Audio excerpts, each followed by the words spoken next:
Olá, meu nome é Erika, sou estagiária do 4º ano do curso de formação de docentes do Colégio Estadual Rua Barbosa. Nós iremos ver o conto Pra Dar no Pé, de Pedro Antônio Oliveira. Mas o que é conto? Conto é uma história com poucos personagens. O conto podem ter dois tipos de narradores, o narrador observador e o narrador personagem. Eu vou ler o conto e enquanto eu estiver lendo, vocês irão analisar qual narrador nós temos nesse conto. Então, agora eu vou ler o conto e vocês vão acompanhando na imagem que estará aqui do lado, ok? Pra dar no pé. Da varanda lá de casa, eu a avistava, linda, exuberante e charmosa. Nela moravam bem-te-vi, pintacilgo, pombo, juriti, marimbondo e formiga alpinista. Papagaio de seda também. Desse do mês de julho, que em vez de ficar requebrando no céu, decidem embaraçar a rabiola nos galhos mais altos e ficar por ali mesmo. Teve um que gostou tanto de morar na árvore que nunca mais foi embora. No meio do ano, começavam a aparecer pequenas flores naquele pé de manga. Os frutos só chegaram em meados de dezembro. As chuvas do fim de tarde muitas vezes aprontavam. Jogavam no chão as suculentas frutas. Umas se esborrachavam feio na lama. A dona Tina, na manhã seguinte, distribuía tudo entre a vizinhança. Era bom. Um dia, surgiu uma notícia que não agradou a molecada. Iriam derrubar o pé de manga e, no lugar, construir uma casa. Achei um absurdo. Será? Os bichos ficariam sem lar, o ar sem oxigênio e eu sem minhas mangas. Ora, onde já se viu um negócio desses? Corri como foguete para chamar a turma. Fomos para debaixo da mangueira. Criamos grito de guerra e tudo, só para tentar salvar a árvore. Improvisamos cartazes e fizemos o maior auê. Logo conseguimos mais adeptos para a manifestação. A rua inteira ficou tomada de gente. Vieram TV, rádio, jornal. Eu não parava de dar entrevistas. Fiz discurso inflamando. Precisava ver com direito a lágrimas e voz rouca para causar emoção. O pior foi quando me empolguei. Estava agradando tanto que comecei a dirigir adjetivos poucos delicados à dona Tina. Ela que não deixasse cortar a árvore, mas o tiro saiu pela culatra. Nós nunca mais chupamos mangas naquela mangueira. Nunca mais mesmo. Dona Tina ficou irritada com as coisas que eu disse dela durante o protesto. Berrou para a vizinhança toda ouvir que se arrependeu amargamente de ter plantado a mangueira e falou ainda que se pudesse plantava era a mão na minha orelha. A notícia boa é que o pé de manga não foi derrubado. Os bichos não ficaram sem lar. O ar não perdeu o oxigênio. A ruim é que tudo não passou de boato. Ninguém jamais quis destruir a árvore. Dá para acreditar? Veja que mico! Ah, por falar nisso, tem mesmo um mico morando lá nas alturas. O danado vive bem. Chupa manga que só vendo. Quem sabe não pinta uma amizade e ele arremessa de lá algumas frutinhas pra gente? Porque manga, de agora em diante, só assim. Descobri que o espírito ecológico não combina com fofoca. Este é um conto do autor Pedro Antônio de Oliveira. Vocês observaram que tipo de narrador nós temos nesse conto? Sim, nós temos o narrador personagem, porque ele está contando uma história que aconteceu com ele. Por isso nós temos um narrador personagem. Gostaram do conto? O que vocês entenderam sobre este conto? Isso mesmo, a mangueira que todos adoravam que a dona Tina desse manga para eles, ia ser cortada e eles não gostaram nada da ideia. Então eles resolveram fazer um protesto debaixo daquela árvore. Porém, o narrador que está participando do conto disse coisas para dona Tina que ela não gostou. Então, eles ficaram sem manga. Ela decidiu que ela não ia dar mais manga para eles. Vocês viram que no final da história, afinal, sobrou só um mico dourado lá, que é o macaco.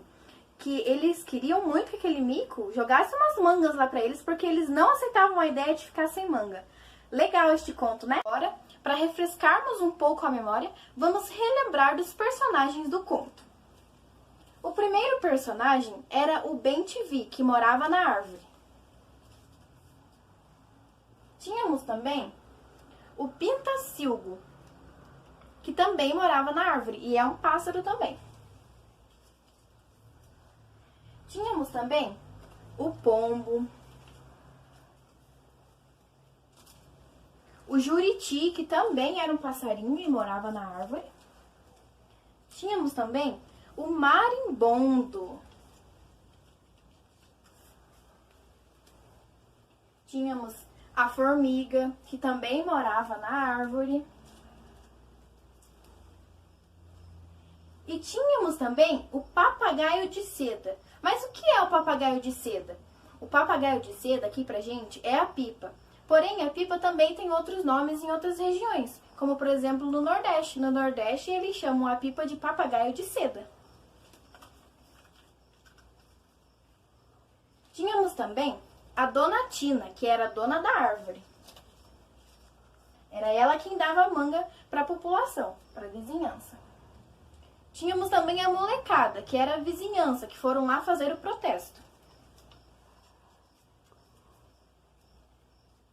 Tínhamos o menino, que era quem estava contando a história, que era o narrador. E tínhamos também o mico, que era o mico-leão dourado, que acabou ficando lá na árvore. Então, esses eram os personagens que nós vimos no conto. Então, agora, nós vamos para as atividades. Então, vamos ler e vamos analisar. Questão 1. Leia. Da varanda lá de casa, eu avistava, linda, exuberante e charmosa. O narrador personagem se refere, alternativa A uma menina por quem era apaixonado. Alternativa B, a uma linda flor no jardim de sua casa. Letra C, ao pé de manga que ele avistava da varanda. Então, vamos lá lembrar do que nós vimos no texto para a gente poder responder. Então, marquem a que vocês acham correta para depois a gente vir com a correção. Então, agora, depois que vocês já marcaram a alternativa que vocês acham, nós vamos para a correção. Então, quem que o autor via? Quem que o narrador personagem via da varanda? Uma menina por quem ele era apaixonado? Não, né? Não diz nada sobre isso no texto. Há uma linda flor no jardim de sua casa? Também não disse nada sobre flor no texto. Ao pé de manga que ele avistava da varanda? Isso mesmo, é a alternativa C, porque toda a história fala sobre o pé de manga. Então, vocês vão marcar a alternativa C, ok? E aí, vocês acertaram ou vocês marcaram errado? Agora, vamos para número 2. Quais são os pássaros sobre os quais o narrador comenta no primeiro parágrafo? Então, lembra que nós colamos aqui os personagens? Então, vamos lá. Vocês vão responder a número 2 e depois nós vamos voltar conferindo se vocês acertaram, ok? Então, vamos lá para a resposta da número 2. Lembra aqui que no começo eu coloquei os personagens para vocês? E no comecinho da história também diz. Era só voltar na história para vocês descobrirem. Então, no comecinho da história, nós temos alguns passarinhos que nós vamos colocar na resposta número 2. O bem-te-vi é um passarinho? Sim, então eu vou colocar o bem-te-vi na resposta número 2. O pinta-silgo é um passarinho? Sim, então nós vamos colocar ele como resposta na número 2. O pombo é um passarinho? Sim, o pombo é um passarinho, então nós vamos colocar na resposta da número 2. O juriti é um passarinho? Sim, ele é um passarinho, então nós também vamos colocar. O marimbondo é um passarinho? Não, marimbondo não é um passarinho, então nós não vamos colocar. Formiga é passarinho? Não, a formiga não é passarinho. O papagaio de seda, que eu já tinha comentado com vocês, que é a pipa, não é um passarinho, né? Então não tem por que a gente colocar ele na resposta número 2. A dona Tina. Óbvio que a dona Tina não é um passarinho, né? Pois ela era a dona da mangueira. A molecada. Molecada não é passarinho.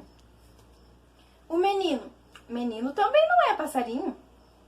E o mico? O mico era um macaco, não era um passarinho. Então, a resposta do número 2, bastava vocês olharem no texto e lembrar aqui quando eu estava colocando os personagens do conto na parede, ok? E aí, vocês acertaram o número 2 ou vocês colocaram coisas que não eram passarinhos, hein? Agora, nós vamos para a questão número 3. Em que época do ano as mangas começaram a aparecer na árvore? Então, agora nós vamos ter que voltar no texto, vamos ter que ler o texto pra gente poder ver aonde que tá, qual época que era pra poder responder a número 3. Então, vamos voltar lá no conto. Ó, tem a parte ali onde diz, ó, os frutos só chegaram em meados de dezembro. Então, nós já temos a resposta número 3. Então, os frutos começaram a chegar em meados de dezembro. E aí, você leu o texto e achou a resposta? Marcou certo? Respondeu certo? Então, já respondemos a número 3, que é em meados de dezembro, como a gente já leu ali no conto. Então, agora nós vamos para a número 4. Depois de tudo isso, qual foi a notícia boa e a notícia ruim? Então, aqui a gente vai pintar. Ó, aqui a gente vai ter uma frase. E as notícias ruins da frase, a gente vai pintar de azul. E as notícias boas, nós vamos pintar de verde, ok? Então, para responder a questão 4, nós utilizaremos 2 lápis de cores. Para as notícias ruins, nós utilizaremos o azul. E para a notícia boa, o verde. Então, já pega o seu lápis de cor e bora fazer a atividade. Vamos lá, vocês já responderam? Então, vamos conferir se vocês responderam certo, hein? A mangueira não foi derrubada. É uma notícia boa ou uma notícia ruim? Uma notícia boa. A notícia boa a gente ia pintar de que cor? Verde, isso mesmo. Então, aqui, ó, a gente ia pintar de verde, porque aqui era uma notícia boa, porque a mangueira não foi derrubada. Agora o próximo. Os bichos não ficaram sem lar, nem o ar sem oxigênio. É uma notícia boa ou é uma notícia ruim? Uma notícia boa, isso mesmo. Que cor que eu pinto? Verde. Os bichos não ficaram sem lar, é uma notícia boa. E nem o ar sem oxigênio, também é uma notícia boa. Tudo não passou de boato. É uma notícia boa ou uma notícia ruim? Uma notícia boa, né? Porque não passou de um boato, então não foi verdade. Então, que cor que eu pinto? Verde, isso mesmo. Ó, vamos pintar de verde. Tudo não passou de um boato. Pois ninguém jamais quis destruir a árvore. É uma notícia boa ou uma notícia ruim? Que ninguém quis destruir as árvores. É uma notícia boa, então nós vamos pintar de verde. Pois ninguém jamais quis destruir a árvore. Então, nós só tivemos notícias boas, não precisamos pintar nenhuma de notícias ruins. E aí, vocês acertaram? Pintaram tudo certo com a corzinha verde? E aí, vocês gostaram do conto que a gente viu hoje? Vocês entenderam que a mangueira queria ser... que eles queriam derrubar a mangueira para fazer uma casa? Então, o narrador personagem fez um protesto, porque ele não queria aquilo. Ele ainda queria estar ganhando as suculentas mangas que a dona Tina dava para ele. Porém, o protesto não resultou em nada, porque toda aquela situação foi apenas um boato. Então, essa foi a aula de hoje. Muito obrigada pela atenção. Lembre-se de usar álcool em gel, lavar sempre as mãos e não deixar de usar a máscara. Essa foi a aula de hoje. Até a próxima.